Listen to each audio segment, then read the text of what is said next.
Bonjour à tous et bienvenue sur le plateau de Bonjour chez vous. C'est un plaisir pour moi de vous retrouver aujourd'hui. Notre thème du jour est « Dieu veut te libérer de ta honte ».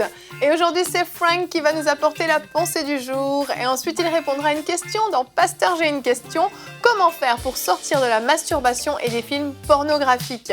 Nous continuerons avec la rubrique Culture et médias dans laquelle Aurélie va nous parler du livre Libéré de la honte de Christine Caine et du film Le cœur de l'homme. Voilà, vous connaissez le programme, je vais retrouver les chroniqueurs.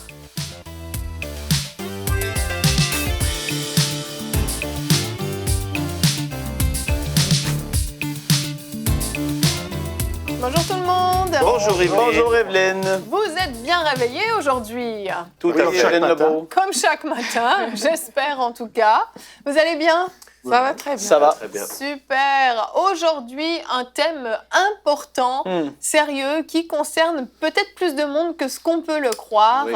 La honte. La honte, alors on peut être sous la honte pour plusieurs raisons. On en parlera tout au long de cette émission. Mais on va voir surtout que la honte nous rend vraiment captifs et nous piège. Et aujourd'hui, sachez-le, Dieu veut vous libérer de cette honte qui vous rend captif depuis peut-être des années. Donc, on en parle tout de suite avec toi, Frank, dans la pensée du jour.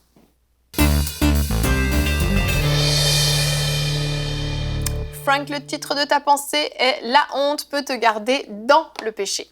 En effet, ça peut te garder dans le péché. Et puis, la honte, c'est un sentiment qui est désagréable, qui n'est vraiment... c'est pas agréable à vivre. Et beaucoup de gens vivent quotidiennement avec ce sentiment de honte. Et on va regarder 3 différents contextes dans lesquels on peut ressentir de la honte, en fait, dans cette pensée du jour. Le premier contexte, c'est la honte du péché que nous commettons. Et Genèse 3, versets 9 et 10, la parole nous dit « Mais l'Éternel Dieu appela l'homme et lui dit, « Où es-tu? » Il répondit, « J'ai entendu ta voix dans le jardin et j'ai eu peur parce que je suis nu et je me suis caché. » Et voici le sentiment que beaucoup de chrétiens vont éprouver lorsqu'ils vont vouloir entrer dans la présence de Dieu. Ils vont se sentir comme Adam s'est senti. « Ah, je suis nu, je me sens sale, je me sens mal parce que il y a une vie qui est là quotidiennement et continuellement dans le péché. » Et le péché, qu'est-ce qu'il va faire? Il va avoir une honte qui va être attachée au péché et le diable va vouloir utiliser la honte pour te tenir captif d'un péché. Parce que quand tu vas être dans la honte, tu ne voudras pas parler de cette chose-là à qui que ce soit. Tu vas vouloir le garder pour toi. Et la parole nous dit que les choses qui se font dans le secret sont des choses qui sont honteuses. Et lorsque tu es le seul à le savoir, il n'y a personne vers qui tu es redevable, il n'y a personne vers qui tu t'es confié. La honte va être là et elle va te garder vraiment captive dans ce péché-là. Et en fait, la parole nous en parle et on va lire ensemble Jacques, chapitre 5 et les versets 16. « Confessez donc vos péchés les uns aux autres et priez les uns pour les autres afin que vous soyez guéris. La prière fervente du juste a une grande efficacité. » Il y a vraiment beaucoup de personnes qui devraient commencer à confesser leurs péchés les uns aux autres. La parole nous en parle et c'est parce qu'il y a véritablement une puissance qui est rattachée à la confession des péchés. Lorsque tu vas confesser ton péché, tu mets à la lumière cette chose qui te tient captif. Et là, le diable, il sait très bien depuis des siècles et des siècles que lorsqu'une personne reste silencieuse, cette personne-là va rester rattachée. Je répète ce que je dis parce que c'est vraiment ce qui se passe. Je l'ai vécu dans ma vie. La honte qui était là sur moi, lorsque quelque chose est mis à la lumière, wow, la honte, tu as comme ce sentiment-là, wow, il y a une liberté qui vient parce que là, je n'ai parlé à quelqu'un. Cette œuvre-là a été démasquée, elle a été mise à la lumière. Et là, cette chose-là n'aura plus la même puissance sur ta vie. C'est tellement puissant. Donc, pour vous qui êtes dans le péché, une des choses vraiment qui va être à faire, ça va être de confesser ces péchés-là. Et dans les années de pasteur de jeunesse que j'ai fait, dans plusieurs années de pasteur de jeunesse, j'ai vu beaucoup de jeunes hommes qui sont venus vers moi avec certains péchés, justement, de masturbation, de pornographie et différentes choses. Ils sont venus vers moi, ils se sont tournés vers moi Et puis, en fait, ils ont pu recevoir de l'aide en s'ouvrant à moi, justement. Et certains ont reçu une délivrance. Il y avait vraiment parfois un mauvais esprit qui était là aussi, qui les tenait captifs. D'autres fois, c'était pas ça. C'était de mettre à la lumière cette chose-là. Et ils ont pu progresser dans leur vie avec le Seigneur. Et ça, c'est tellement merveilleux parce que Christ nous veut affranchis de toutes ces choses-là. Vraiment, clairement, il faut être clair. Il veut vraiment nous libérer. Maintenant, je veux marquer une différence entre la honte et la conviction de péché. Il y a beaucoup de gens qui comprennent pas qu'il y a une différence. La honte va être là et elle va te dire, tu peux pas t'approcher de Dieu, tu es sale, t'es ci, t'es ça, tu vaux rien. Ça, c'est la condamnation qui vient du diable. Tandis que la conviction de péché, c'est le Saint-Esprit qui va ramener cette chose-là et qui va te dire, va devant Dieu, demande pardon, sépare-toi de cette chose-là. Il y a vraiment une différence. Le sentiment de la honte, c'est pas le Saint-Esprit qui la met là, c'est le diable parce qu'il veut te tenir là-dedans. Le Saint-Esprit va vouloir apporter une conviction de péché parce qu'il va vouloir que tu puisses en être libéré. Ça, c'est important de le savoir. Deuxième type de honte, le honte de l'abus que nous avons vécu. Donc, il y a beaucoup de gens qui ont vécu des abus sexuels, qui se sont fait battre, qui ont vécu des choses vraiment terribles. Et ce qu'ils vont en témoigner, c'est qu'il y a une très grande honte qui va s'attacher à eux, malgré qu'eux ne sont même pas les gens qui ont fait cette chose-là. Mais la honte va être là. Et on le sait vraiment que le diable va vouloir encore là garder la honte sur ces gens-là parce qu'il va vouloir œuvrer le plus possible. Jean 10,10 nous dit que le voleur ne vient que pour voler, égorger et détruire. En gardant quelqu'un dans la honte, cette personne-là, encore là, la chose qu'elle a vécue, le diable va pouvoir l'utiliser pour détruire cette personne-là davantage parce que sur le long terme, ça ne va pas aller de mieux en mieux, ça va souvent aller de pire en pire. Et le diable, qu'est-ce qu'il veut faire? C'est le détruire. Il veut faire du mal, tandis que Dieu, il veut qu'on puisse être affranchi et pleinement libre de ces choses-là. Éphésiens 5 nous dit « Discernez ce qui est agréable au Seigneur et ne participez pas aux œuvres stériles des ténèbres, mais démasquez-les plutôt. En effet, ce que ces hommes font en secret, il est même honteux d'en parler. » Ici, je vais mettre le point sur « démasquez-les plutôt ». Les œuvres des ténèbres, démasquez-les. Si vous avez vécu une œuvre de ténèbres qui a été faite sur votre vie, si vous avez vécu un abus, vous vous êtes fait battre, vous avez eu des difficultés dans votre vie, démasquez cette chose-là, allez vers quelqu'un en qui vous avez confiance, ouvrez-vous et parlez-en, démasquez cette chose-là et la personne va pouvoir vous apporter dans un chemin de guérison. C'est tellement important et je veux préciser que si vous vivez présentement un abus ou quelque chose qui est qui peut être dangereux à votre vie, je veux vraiment mettre le point là-dessus. Il va être important aussi même d'aller possiblement voir la police et certaines personnes dans les services sociaux qui vont pouvoir vous aider pour que vous puissiez être protégés. C'est important aussi. La parole nous parle qu'il y a des gens aussi qui vont avoir honte de ce qu'ils ont l'air, de ce qu'ils sont. Il y a des gens qui vont se trouver trop laids, trop gros, qui sont intellectuellement pas bons. Il y a des gens qui vont penser toutes sortes de choses d'eux-mêmes. Mais la bonne nouvelle, c'est que Christ nous a libérés de cette honte. Et Hébreux 12, versets 1 et 2 nous dit « Nous donc, puisque nous sommes entourés d'une si grande nuée de témoins, rejetons tout fardeau et le péché qui nous enveloppe si facilement et courons avec persévérance l'épreuve qui nous est proposée. Faisons-le en gardant les regards sur Jésus, qui fait naître la foi et l'amène à la perfection. En échange de la joie qui lui était réservée, il a souffert la croix en méprisant la honte qui s'y attachait et il s'est assis à la droite du trône de Dieu. » Jésus ne s'est pas laissé faire par la honte qui aurait pu être là avec l'œuvre de la croix, la honte qu'il allait subir et tout ça. Non, il a méprisé cette honte-là. Il a dit non, je ne vais pas me laisser submerger par cette honte-là qui va être attachée à cette œuvre-là. Non, au contraire, ça va être très puissant. Il a méprisé la honte, il est allé jusqu'au bout. Méprisez la honte qui est là dans votre vie aujourd'hui. Ne regardez-la pas comme si c'est tout puissant, c'est trop gros. Arrêtez de penser au jugement que les gens vont porter sur vous. Non, au contraire, allez, ouvrez-vous vraiment à des gens, confessez les péchés et apportez à la lumière ces choses-là qui vous ont tenus captifs. C'est très important. Vivez libre de la honte dès aujourd'hui. Amen. Merci, Frank. La honte, c'est un sentiment terrible. Quand on écoute un peu ta pensée, on voit que c'est vrai qu'on peut ressentir la honte parce qu'on est coupable, mais on peut ressentir la honte parce qu'on est innocent aussi et qu'on nous a fait subir des choses. Et c'est là où c'est tout un piège, en fait, parce qu'en réalité, on n'a rien fait de mal quand on a subi un abus, par exemple. On n'a rien fait de mal, on est vraiment innocent, on est une victime et on se met encore sous un joug de honte. Et quand on commet le péché, qu'on demeure dans le péché, il y a cette honte qui vient, qui nous recouvre et qui nous sépare de la présence de Dieu parce qu'on se sent coupable. C'est pas Dieu qui se retire de nous, c'est nous-mêmes qui nous retirons de Dieu finalement. Et cette honte est vraiment un sentiment qui fait du mal et qui nuit et que certaines personnes peuvent transporter, pas juste quelques semaines, quelques mois, certaines personnes peuvent transporter ça pendant des années et vont garder à l'intérieur d'eux des choses secrètes, des choses qu'on leur a fait subir ou qu'ils ont eux-mêmes fait subir ou qu'ils se sont eux-mêmes fait subir et qui gardent ça secret et qui, à chaque prédication, à chaque lecture de la parole, à chaque discussion, peut-être film même qu'ils voient, ça vient remettre le doigt sur ces choses-là. Et à chaque fois, ça remet le doigt. Et puis à chaque fois, la honte vient et non, ne parle pas. Non, tais-toi. Non, ne mets pas ça à la lumière. Garde ça secret. Et c'est ça que fait la honte, en fait. C'est nous oblige à rester sous ce joug de silence, d'humiliation, en fait, où finalement, on croit que si on parle, ça va être pire encore. Si on parle, qu'est-ce qu'on va dire de moi? Comment on va me juger? Comment on va me regarder? Et cette place au travail que j'ai, et ma femme, et mon mari, et mes enfants, qu'est-ce qu'ils vont dire, etc. Et puis c'est un piège. En fait, c'est vraiment un piège dans lequel on n'arrive plus à sortir. Ça, c'est un piège que le diable utilise depuis tout le temps, le Jardin d'Éden. Et c'est une stratégie qui est pas nouvelle. Non. On la connaît depuis longtemps, mais ça marche encore. Ça marche encore. Donc, comme ça marche, il continue de l'utiliser. Mais le diable, c'est le père du mensonge. Et là, on est pile dans son champ de prédilection. C'est un menteur qui fait croire des mensonges. Et la honte ici, elle est alimentée par du mensonge. Et nous fait croire que les autres vont penser ceci, les autres vont penser cela, mais tout est basé sur du mensonge qui vient être bombardé dans les pensées. Et finalement, on dit, il ne faut pas que j'en parle parce qu'on va me juger, on va me ceci, on va cela.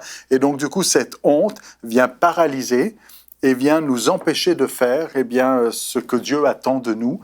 Alors, soit de nous approcher de Dieu. On a cet exemple avec Josué, le sacrificateur, dans le livre de Zacharie, qui est là, et le diable l'accuse. Et puis, l'ange de l'Éternel est là, il dit que l'Éternel te réprime, Satan, mais pourtant, il avait des vêtements sales. Parce qu'on pourrait dire, oui, mais là, il l'accuse, mais il l'accuse à tort. Non, il l'accuse à raison. Il l'accuse à raison, mais l'ange de l'Éternel ici a un rôle d'avocat, puisqu'il va dire au contraire qu'on lui amène un turban pur, et puis il va y avoir ici ce charbon qui va bon. En tout cas, il va être purifié, et on n'est pas dans un mode d'accusation, mais on est dans un mode de libération. Mais la honte nous empêche de nous approcher de celui qui peut nous libérer, de celui qui peut nous affranchir, de celui qui peut changer notre vie, que ce soit nous approcher de Dieu ou nous approcher d'un frère et d'une sœur qui peut nous aider aussi. Il y a des gens qui ont fait quelque chose, qui ont honte de retourner à l'église, alors que c'est là qu'ils devraient être, parce que c'est là qu'ils vont trouver la paix, la consolation, du soutien, de l'encouragement, mais à cause de la honte, il dit non, après ce que j'ai fait, je peux pas. Et c'est ça le problème, c'est ce mensonge qui est là et qui paralyse. Et le diable l'utilise à fond. Mais il faut, et c'est ce qu'on fait aujourd'hui, le démasquer et dire arrête d'avoir honte. Cette honte, elle vient pas de Dieu, elle vient du diable. Et Dieu, il voit pas les choses comme le monde voit. Ouais, c'est pour ça qu'il est vraiment important de toujours se rappeler qu'à la croix, Jésus a pris notre honte, en fait. Parce que le schéma de pensée que ça crée, qui est basé vraiment sur du vent, sur des suppositions, mais vraiment, comme Pasteur Jonathan dit, qui sont émises juste par l'ennemi. Mais le but, c'est vraiment de détruire les personnes. Et ça s'accompagne parfois de la peur, vraiment la peur de dire les choses, la peur de faire des choses. Et le pire encore, c'est que ça devient un cercle vicieux. Et ça pourrit vraiment la vie. Donc vraiment, c'est important pour les personnes qui nous écoutent aujourd'hui, si elles sont sous le poids de la honte, parce qu'elles ont commis des actions ou bien parce qu'elles ont été abusées, etc. Vraiment de comprendre que Dieu, Jésus, à la croix, il a pris notre honte. Comprendre ça et l'accepter, en fait. Accepter que là où je suis, oui, c'est terrible ce que j'ai fait, c'est terrible ce qu'on m'a fait, mais le déposer vraiment au pied du Seigneur Jésus. Être libéré, accepter vraiment que je ne veux plus porter ce fardeau avec moi. Je ne veux plus amener ce bagage avec moi. Je ne veux plus qu'il me suive, mais je vais vraiment le déposer et obéir. Obéir parce que certainement, le Seigneur, parfois, il va te dire, va en parler, par exemple, à ton pasteur. Va en parler à telle personne. Et parfois, on a peur. Ou alors, peut-être qu'il va falloir répondre à un appel à l'église. Est-ce qu'il y a quelqu'un ici qui sent qu'on n'ait pas peur d'affronter ce public-là? mais qu'on aille vraiment déposer cette honte-là et on en sera vraiment affranchi. C'est ça, parce qu'en fait, ça ne peut pas se régler tout seul. Ouais. On croit que si on laisse passer un peu de temps, finalement, les choses vont se tasser et puis on va même finalement oublier peut-être ce qui s'est passé ou ce qu'on a fait, etc. Mais en réalité, c'est faux. On avait fait, je ne sais pas si tu te souviens, ça fait longtemps, une émission dans Parole de Femmes sur les secrets de famille. Et c'est exactement ça, c'est ces secrets-là qui sont là et certains sont au courant, mais il ne faut rien dire. On cache ça, on couvre ça. Un jour ou l'autre, ça finit par sortir et ça fait plus de dégâts que ça n'en aurait fait si on l'avait dit dès le commencement, en fait. Frank a lu le verset de Genèse et on voit les conséquences de ce mensonge diabolique. On voit que, je ne sais pas si tu l'as le verset, on voit que Adam a eu peur, qu'il était nu et il s'est caché. Ouais. Et c'est 3 terribles conséquences. Tout est basé sur un mensonge. C'est ça, j'ai entendu ta voix dans le jardin. J'ai eu peur parce que je suis nu, je me suis caché. Et il se cache. Et l'une des stratégies du diable, c'est vraiment l'isolement, en fait. Oui. Comme il rôde comme un lion rugissant, il veut juste mettre à part une brebis, elle n'ira plus à l'église, et puis la tourmenter avec des choses qu'elle a faites elle-même, qui apportent la honte sur sa vie, ou d'autres choses qui ont été peut-être justement des abus, etc. Mais on dit, et c'est le titre de cette émission, Dieu veut te libérer et il veut puissamment te libérer de ce que tu penses. Et peut-être les gens, des fois, ils ont des fardeaux, des choses comme ça, des bagages, comme disait Aurélie, qu'ils portent pendant des années. Ils se sont même déjà avancés à plusieurs appels, puis ils voient je trouve pas le mot en français, struggle, comment c'est, ils se débattent et ils luttent, ouais. Et je suis parfaitement anglophone. Non, pas du tout. Mais des fois, il y a des mots qui viennent comme ça, mais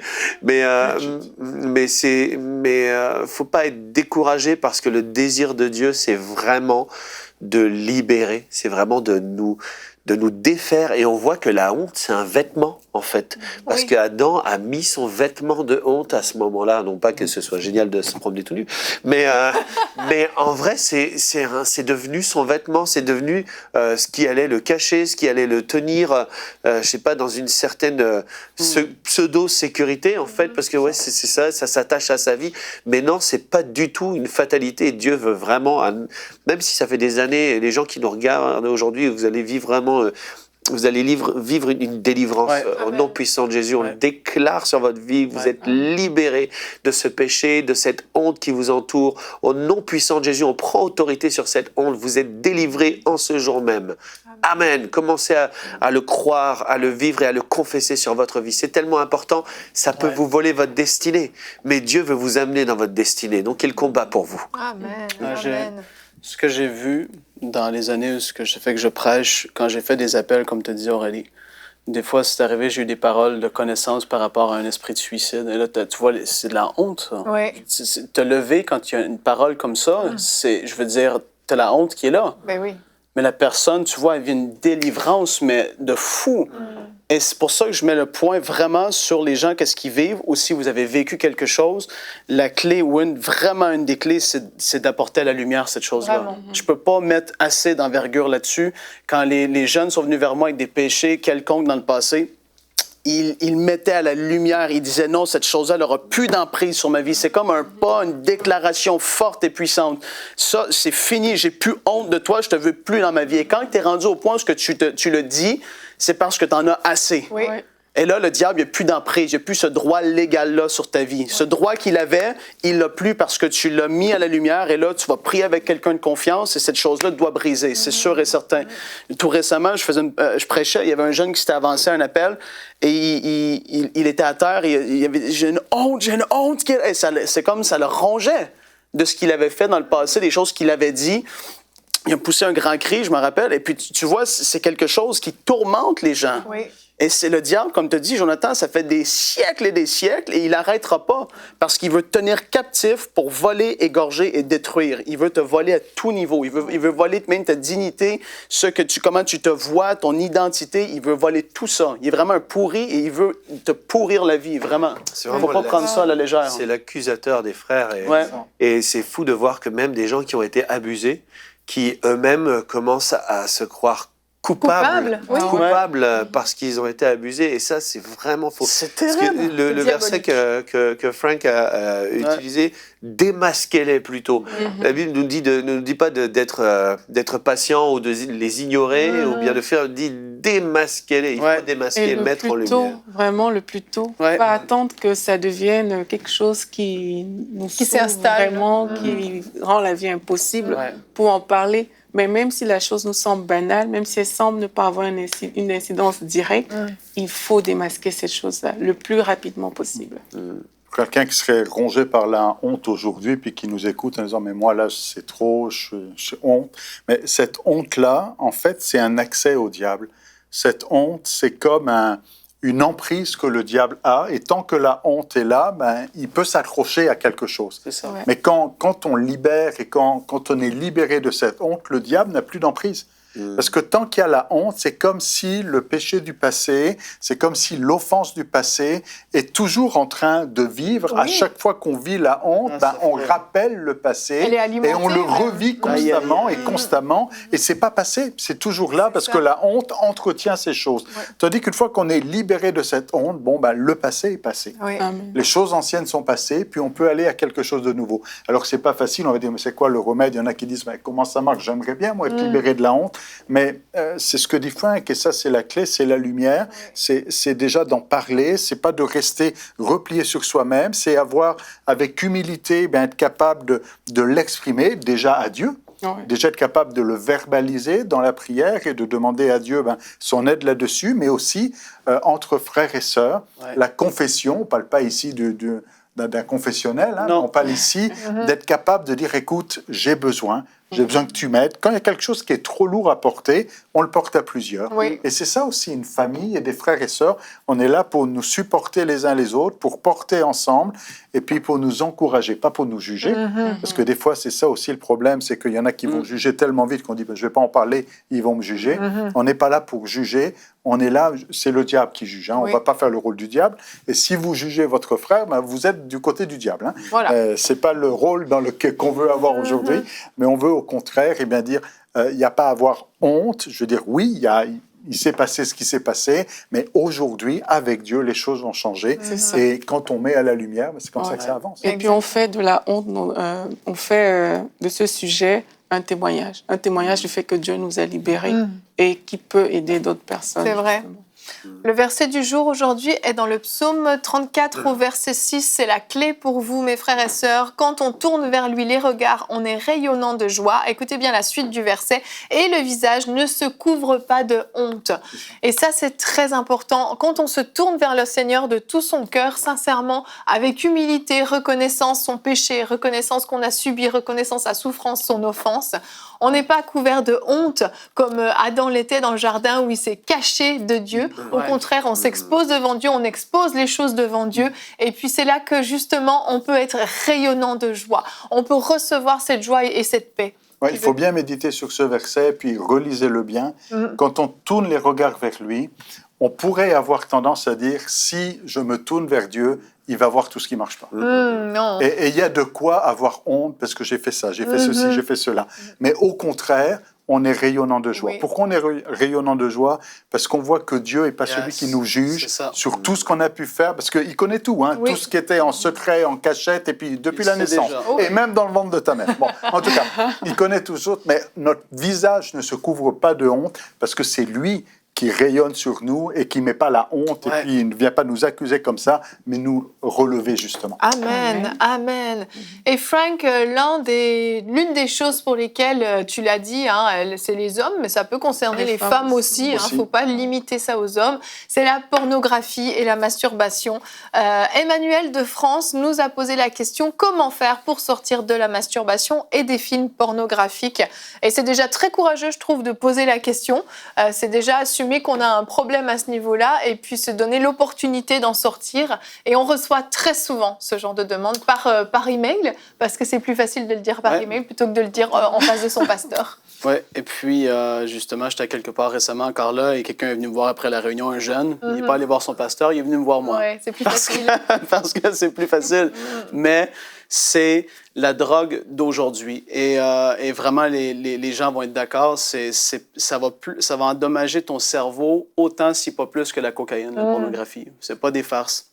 Et c'est la nouvelle drogue d'aujourd'hui. Et très rapidement, quelques statistiques, parce que les gens, il y en a qui sont un peu, je sais pas, peut-être déconnectés, ils comprennent pas à quel point c'est énorme. Mais en Amérique du Nord, plus précisément aux États-Unis, 68% des hommes dans les églises qui ont été contactés avouent qu'ils regardent régulièrement de la pornographie. 10% des visites maintenant, aujourd'hui, proviennent des enfants de moins de 10 ans. Des visites sur des sites pornographiques? Ouais. Non, c'est pas des farces, là, Wow. c'est gigantesque. Il y a plus de visites sur les sites pornographiques que sur les sites Netflix, Amazon et Twitter combinés ensemble à chaque mois. C'est pas sérieux? Et les revenus annuels de la pornographie sont évalués à 97 milliards de dollars. C'est gigantesque. Et les gens, ils comprennent pas à quel point c'est énorme, mais c'est de la pourriture de bar en bar, comme je le dis. C'est la poubelle d'aujourd'hui. C'est la drogue qui tient les gens captifs. Et si on a cette question-là, Emmanuel, il y a des centaines de millions de personnes qui sont prises par ça aujourd'hui, plus que par beaucoup de drogues. Ouais. C'est vraiment, ça fait des dégâts à tous les niveaux. Ça divise les couples, ça apporte le divorce. Ça crée des scénarios faux de la sexualité. Ça déforme complètement qu'est-ce que c'est auprès des adolescents, des enfants adolescents. Ouais. Ça déforme complètement. Ça l'éveille dans les gens un sentiment, des convoitises extrêmement charnelles que la Bible condamne, en effet. Et puis, c'est pour ça que oui, l'apôtre Paul avait dit dans Galates 5, « Marchez selon l'esprit et vous n'accomplirez pas les désirs de la chair. » Et puis, moi, j'ai eu souvent des jeunes, comme j'ai dit, qui sont venus vers moi avec ce problème-là. Et puis, il faut être clair. Parfois, c'était vraiment, il y avait un mauvais esprit, un esprit d'impureté, d'impudicité qui était là. Et la personne avait reçu de la délivrance. Il ne faut pas se cacher ce qu'il y en est. C'est la vérité. Il y en a parfois qui ont trempé là-dedans depuis tellement longtemps qu'il y a des mauvais esprits qui se sont attachés à eux, qui les poussent à faire ces choses-là. Et puis encore là, c'est une fois, dès que la personne pouvait ouvrir la bouche, OK, on va prendre l'autorité maintenant. Et là, on commence à prier et l'esprit se manifestait tout de suite. Il était mis à la lumière, tout de suite démasqué, il n'a plus le droit d'être là. Ouais. Et là, il dégageait. Ceci dit, ça ne veut pas dire qu'entièrement à 100%, la personne est libérée parce que, comme on l'a dit, c'est vraiment une drogue. Oui. On croit dans le surnaturel, dans le miraculeux, dans l'instantané, mais parfois, c'est un mauvais esprit. Parfois, c'est juste parce que des enfants sont tombés sur un certain site. Ça l'a créé en eux une espèce, justement, de sentiment de honte un peu bizarre. Et puis, ils reviennent et là, ils grandissent avec ça. C'est le témoignage de tellement de personnes. Et puis, en fait, parfois, c'est juste la chair qui est là. Mm-hmm. Et bon, il y a beaucoup de chrétiens qui souffrent de la masturbation parce que quand tu regardes la pornographie, c'est pas juste pour la regarder, on s'entend. C'est lié. Et puis, c'est lié l'un à l'autre. Et comme on a dit, et puis tu l'as dit, mais les statistiques montrent qu'il y a tellement de femmes maintenant qui en regardent aussi, qui en consomment, c'est énorme. Ça concerne des milliers de personnes qui vont regarder l'émission d'aujourd'hui parce que les statistiques le montrent dans les églises, les gens sont liés par ça par-dessus la tête. Moi, ce que j'ai vu, c'est les gens qui se sont... Peu importe le péché, en fait. Puis je vais être clair. C'est peu importe le péché, c'est que les gens ont toujours une tolérance vis-à-vis du péché. Ça, premièrement, la parole dit de se séparer complètement du péché. Toutes les œuvres de la chair, tu es appelé à t'en séparer. Si tu as encore une tolérance pour certaines choses dans ta vie, il faut vraiment se poser des questions sur, en fait, c'est quoi ta relation avec Dieu? Comment est-ce que tu le connais? Moi, dans ma vie, toutes les choses qui étaient là, c'est mon témoignage, les choses qui étaient là quand je me suis rapproché de Dieu. J'ai connu le cœur de Dieu, à quel point il m'a aimé, tout ce qu'il a fait pour moi, qu'il m'a libéré à la croix il y a 2000 ans. Les choses dans ma vie ont dégagé d'une façon surnaturelle parce que j'ai connu mon Père céleste et sa bonté et son amour et je suis venu qu'à m'accrocher à lui et j'ai recherché les choses d'en haut davantage. Et c'est ça, marcher selon l'esprit. Beaucoup de gens, je suis désolé, mais c'est vrai, et c'est pas pour accuser qui que ce soit, mais beaucoup de gens sont juste beaucoup trop charnels. Beaucoup trop charnels. Ouais. Ils marchent animés des convoitises qui font la lutte, la parole nous dit qu'ils font la lutte en eux, et ils se plient constamment à ces convoitises-là et à ces demandes-là. Comme je l'ai dit, oui, ça devient une espèce d'addiction. C'est pas une espèce, c'est une addiction, mais il faut apprendre à dominer la chair. Et la parole de Dieu nous en parle.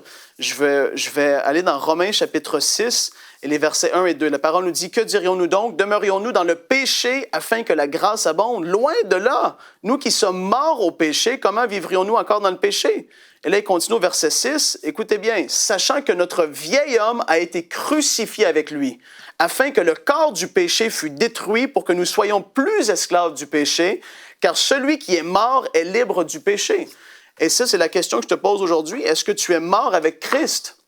Est-ce que c'est Christ qui vit au travers de toi? De plus en plus que Christ va vivre au travers de toi, ces choses-là, tu ne les feras plus. Et les gens, ils se posent beaucoup de questions parfois. Ils disent, mais comment je fais? C'est simple. Parfois, c'est un problème vraiment de mauvais esprit. Et d'autres fois, c'est qu'on est beaucoup trop charnel et notre intimité avec Dieu est quasiment nulle. On va à l'église, on se dit chrétien, mais il n'y a pas de relation qui est là. Et puis les gens restent liés et captifs de ces choses-là. Le plus que tu vas en regarder, le plus ça va faire de dégâts dans ta vie. Et il faut vraiment comprendre la sévérité de ce que c'est devant Dieu. Tu ne peux pas tolérer le péché comme ça. Les gens ils vont dire, mais Dieu va connaître ça, cette partie-là de ma vie, je la retiens pour moi. Non, tu es appelé à lui livrer tout. Toute ta vie, tu la mets sur l'autel, tu lui dis, je t'offre tout. Père, j'ai de la difficulté avec cette chose-là. Commence à prier. Sache que ça va se faire un jour à la fois, Emmanuel. Tu vas commencer, il va falloir que tu passes un premier jour sans la pornographie, sans la masturbation. Il va falloir que tu dises, aujourd'hui, c'est fini. Cette œuvre-là est démasquée. Je t'encourage, comme je l'ai dit, va vers ton pasteur, quelqu'un de très bonne confiance que tu peux avoir autour de toi. Dis-lui, apporte cette chose et cette personne-là va pouvoir t'aider et tu vas pouvoir être redevable vis-à-vis de cette personne-là. Et ça, il n'y a rien de mal là-dedans. Si la personne te dit, mais est-ce que tu as encore de la difficulté 2 mois plus tard et tu lui dis oui, bien là, il va falloir qu'il y ait d'autres choses qui soient faites. Mais c'est important de la porter à la lumière et puis de comprendre que vraiment, devant Dieu, puis ça, je le rappelle, je ne suis pas un vieux prêcheur old school, hein, mais c'est un péché. Il ne faut pas tolérer le péché. Il faut vraiment être radical vis-à-vis de ça et marcher rempli du Saint-Esprit. Connaître Dieu, passer du temps dans la parole, et je veux même conseiller une dernière chose, prendre un temps de jeûne, vraiment. Parce que quand tu jeûnes, tu écrases la chair, tu t'accroches à Dieu, tu passes un temps avec Dieu, ces choses-là, tu les mets de côté et ça va démontrer ta sincérité. Si tu veux t'en sortir, tu vas appliquer ces choses-là. Et puis, dernière chose, tu supprimes tout ce que tu as. Tu veux être libéré de cette chose-là. Ton ordi, tu supprimes tous les vidéos, tous les magazines, toutes les photos que tu as dans ton téléphone. S'il faut, tu t'enlèves l'Internet de ton téléphone pendant un certain temps. Il faut un sevrage parce que tu n'es pas capable. Tu arrêtes d'aller sur tous les sites mondains qui sont là, qui vont exciter en toi ce désir-là, ces convoitises-là. Les comptes Facebook des gens qui s'habillent à moitié nus, tu les supprimes. Tu es radical vis-à-vis de ces choses-là. Joue pas avec ça. Si un alcoolique a besoin de délivrance, il a besoin de jeter tout l'alcool aux poubelles. On ne joue pas avec ça. Tu ne vas pas à demi-mesure. C'est tout ou rien. Commence par ces choses-là. Approche-toi de Dieu et vois qu'est-ce qui va se passer. Et parle-en à quelqu'un de confiance. S'il a besoin de délivrance, ça va se passer aussi. Merci, Amen. Frank. Merci beaucoup. Emmanuel, j'espère que vous avez eu une bonne réponse à votre question et vous tous qui nous écoutez et qui avez ce genre de problème, prenez le temps de réécouter la rubrique de Frank sur le replay sur EMCI TV pour pouvoir vraiment bien saisir tout ce que vous avez à faire. On continue maintenant avec la rubrique Culture et Médias. Aurélie, aujourd'hui, tu nous présentes donc le livre de Christine Caine pour commencer, Libérée de la honte. On est en plein dans le thème. Exactement, Libérée de la honte de Christine Caine. En fait, Christine Caine, c'est une servante de Dieu et depuis plus de 30 ans, elle œuvre dans un ministère de lutte contre l'esclavage humain qui s'appelle A21.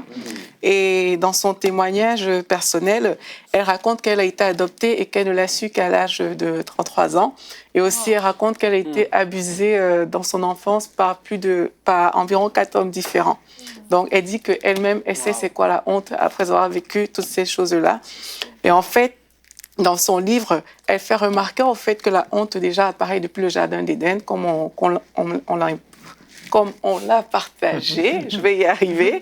Et puis, elle donne en fait les détails dans le livre de c'est quoi la honte pour une personne. Elle parle de son histoire personnelle, elle parle aussi d'expériences d'autres personnes qu'elle a rencontrées. Et elle dit exactement ce que la honte peut produire dans une vie. Et là, je vais vous dire, par exemple, quelques limitations qu'elle donne, des portes d'entrée que la honte peut faire dans une vie. Elle dit, par exemple, qu'il y a des personnes qu'ils ouvrent des portes dans leur vie à travers la honte. Ils vont se moquer de moi si je m'inscris à la chorale. par exemple. Gwen, ça te dit quelque chose?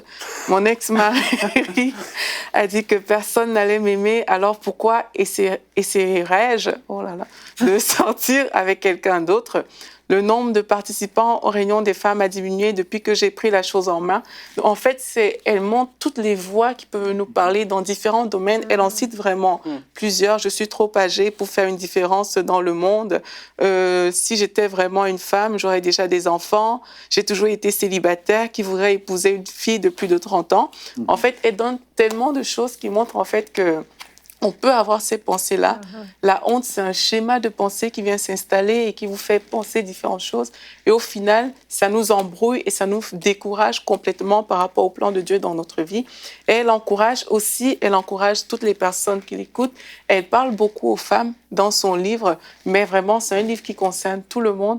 Elle encourage à laisser tomber la honte et elle a même évoqué 4 façons un peu de faire pour rester libre. Elle dit, rappelez-vous que Dieu vous a conduit à vivre ce moment pour un but précis.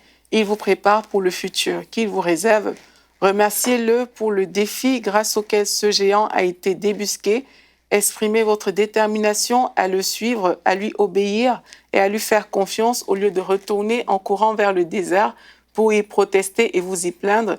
Croyant en la fidélité de Dieu, il vous amènera à une liberté totale. En fait, c'est ça, c'est que vraiment, elle encourage à se remettre à Dieu complètement.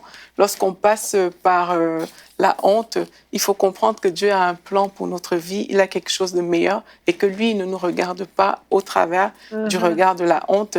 Et puis le livre, il est vraiment facile à lire aussi. Il est disponible sur EMC Boutique. Il s'adresse vraiment à toutes les personnes. Si dans votre entourage, vous connaissez des personnes qui souffrent de honte, mais vraiment, il faut acheter ce livre pour ces personnes-là. C'est un bon cadeau pour ces personnes. Et ça aide aussi pour comment est-ce qu'on voit les personnes qui ont subi des choses. C'est vraiment un très bon livre que je recommande à tout le monde de lire. Merci Aurélie. Et tu as également un film à nous recommander sur ce sujet-là, en séance exclusive et unique, c'est ça, en France? Exactement. Le film, c'est Le cœur de l'homme. Le réalisateur, c'est Eric Esso. Et c'est une docu-fiction.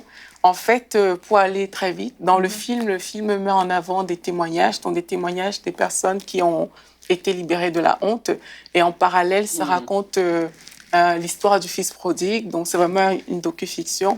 Et en fait, dans le film, il y a des témoignages vraiment très forts. Donc, pour les personnes sensibles, vraiment, il y a des témoignages qui sont très forts. C'est pas pour les enfants, quoi. Non. Faut pas faire regarder ça à un enfant. Et ça parle de beaucoup de sujets, la pornodépendance, des addictions sexuelles, des comportements compulsifs, des personnes qui ont une double vie, des personnes qui ont vécu des abus sexuels et des personnes même qui sont en quête d'identité.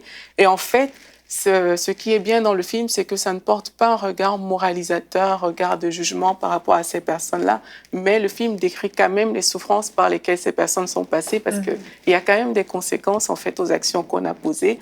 Et aussi, le film fait un parallèle avec le fils prodigue. Quand vous regardez le film, par exemple, au début, ça peut être difficile à comprendre parce qu'en même temps, il y a des témoignages, en même temps, il y a ce parallèle qui est fait. Mais vraiment, il faut vraiment aller plus dans le film, il faut vraiment le regarder pour voir que c'est vraiment très bon. Et en fait, ce qui est aussi extraordinaire dans ce film, c'est que le message qui est apporté, c'est que la honte n'est pas une barrière pour Dieu. Moi, je l'aurais appelé le cœur du Père, si c'est moi qui avais proposé un titre pour ce film, parce que ça montre vraiment à quel point Dieu, il dépasse, il est là avec nous, même dans notre honte, il est là. Et il est là pour nous secourir, il est là pour nous porter. C'est un très bon film, ça s'adresse à tous les adultes. Je le recommande aussi peut-être aux adolescents qui seraient tombés dans la pornographie. Parce que si un ado est dans la pornographie, ça veut dire qu'il connaît quand même plusieurs choses. Il ne va pas être choqué par ce qu'il va entendre vu ce qu'il a déjà vu. Voilà, exactement. Donc il faut le voir. On a un petit extrait qu'on peut voir. On va regarder la bande-annonce, c'est ça?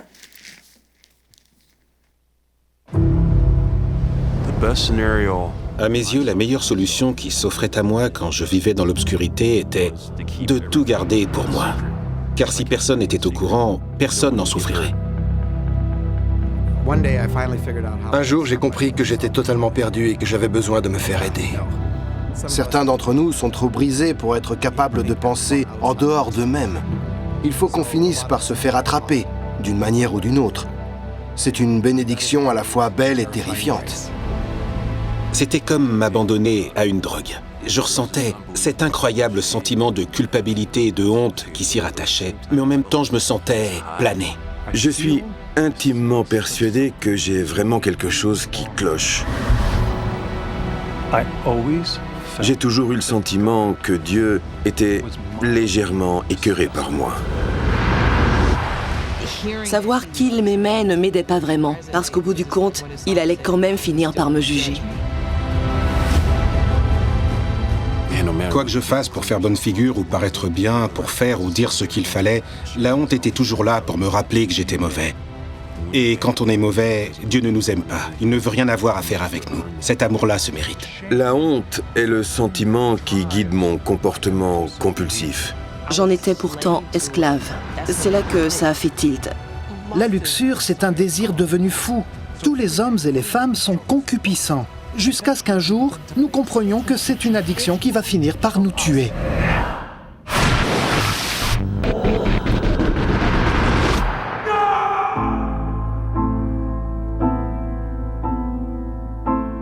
Trop souvent, nous pensons que Dieu veut seulement que nous nous adaptions, alors que ce qu'il veut vraiment, c'est nous transformer intégralement.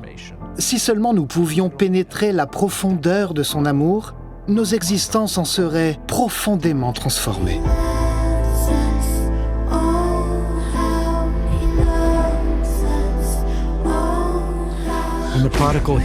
Quand le fils prodigue touche le fond, quelque chose peut pousser. Rien n'est vraiment mort si Dieu y insuffle la vie.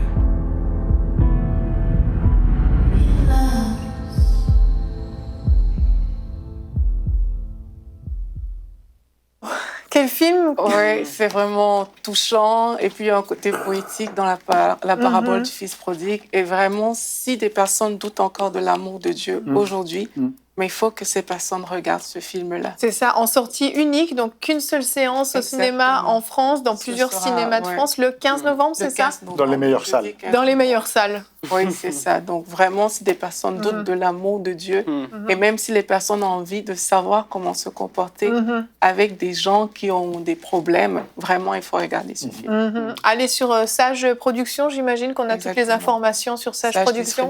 Sage Distribution. Merci Aurélie. Je voulais dire vite fait, un dernier truc pour les gens à la maison.